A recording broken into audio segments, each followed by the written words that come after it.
From understanding your role in the group, optimizing your rotations, properly mitigating rate wights and tank busters, I will provide everything you need in this POV guide.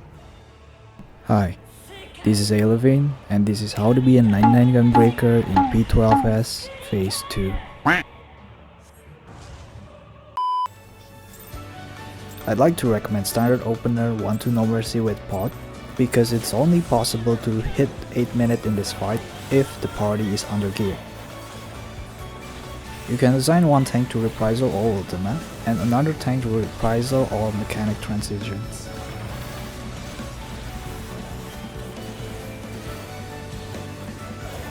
If you have warrior, you can have them inform both tank busters here.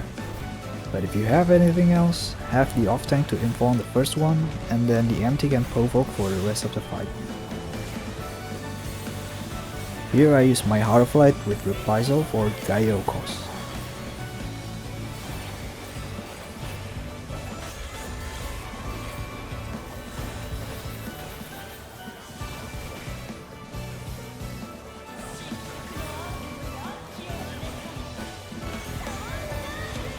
Be careful when you use sprint here, as you might fall off the edge.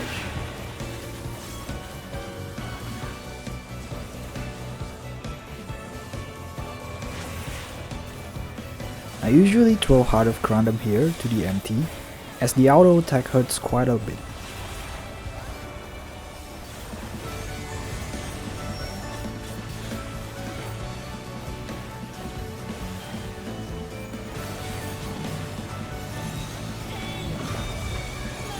Careful not to move right away here, as the fire didn't stop immediately after the spread finish.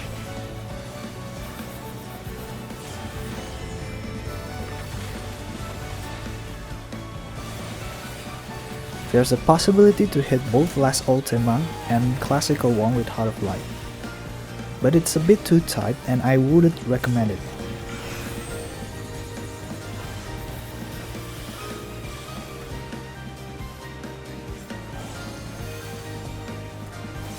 This is the 2nd minute pot window if you ever use it.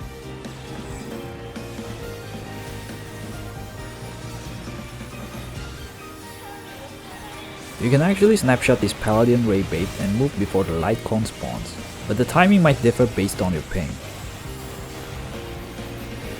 This is the one ultimate that the MT cannot reprisal. You should use your Heart of Light here, and if you're MT, you should reprisal Crush Helm after this to keep your reprisal rolling. If you're with the warrior, you can inform this Crush Helm, but I opted for Kitchen Sink as I want to save it for the second UAV. Also, make sure to use Heart of Crandom after the second hit so it will cover the last hit as it hurts the most.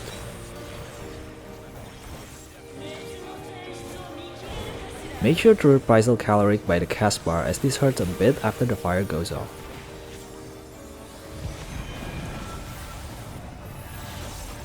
We're using Papan's Caloric, as it is the easiest to understand for PF.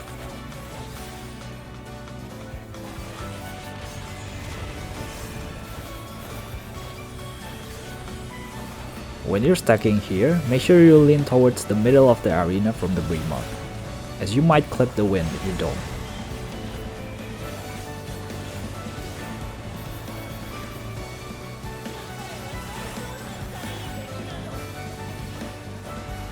There's only 2 moveset for the horizontal axis.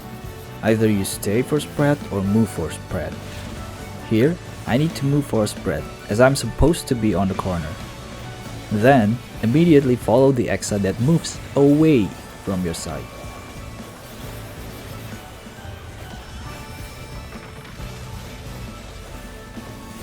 If you want to reprisal all mechanic transitions, make sure to reprisal early for Pangenesis, or it won't be up for Classical 2.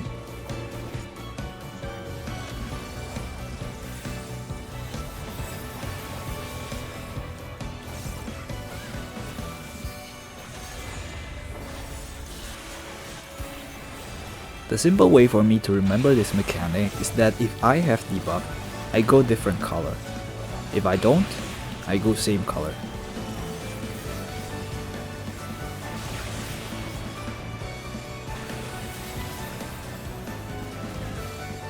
Here you can also half random one of the ones taking the tether, as it hurts quite a little bit.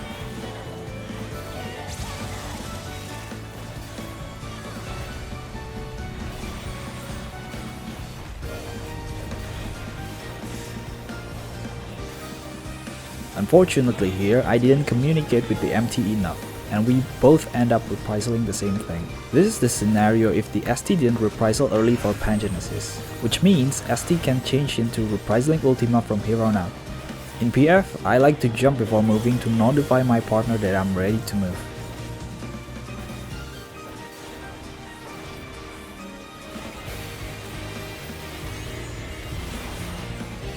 Make sure to move for the bait right away after the purple tether links to you.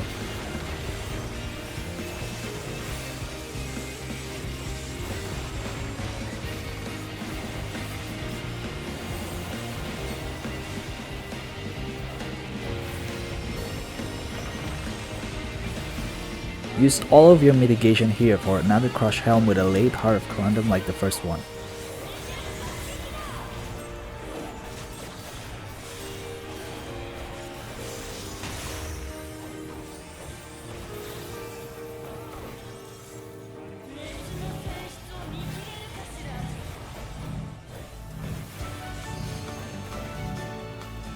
Here in Caloric 2 is the second pot window. Make sure to use it before the mechanic starts. Also make sure to use all of your Rapti Fight before you move. Here I made a mistake of not using my Rapti Fight before the fire pass went on me. This leaves me with 2 Rapti Fight charges that I cannot use, since it will count as me moving and might end up wiping the party.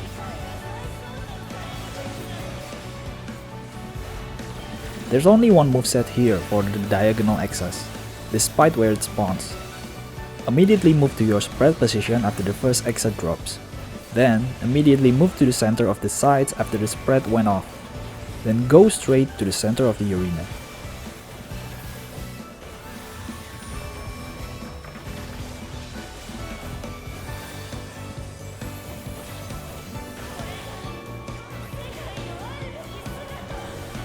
After Caloric 2, it's basically free, and the DPS check is very lenient even when you're under geared, so make sure to focus and clear.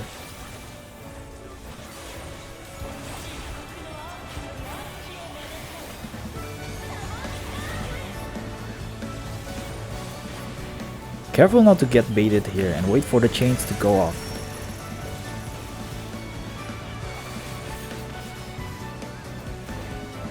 Dodge to where the tentacle goes, horizontal or vertical, and move along immediately. I suggest you take the furthest.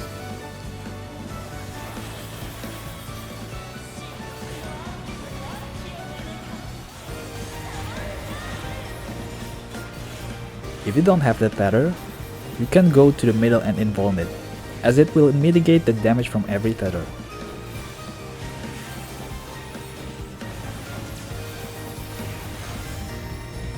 As the boss is about to die, I had to spend all my cartridges on burst strikes. This is actually a very bad kill time as the 2-minute burst window is just about to go up. Overall, this fight is not too hard, and I personally think the phase 1 is much harder, since you will always have the full uptime in phase 2, as long as you do it correctly. If you find this video helpful, I have another video on the bottom left that you might like. So that's about it, see ya.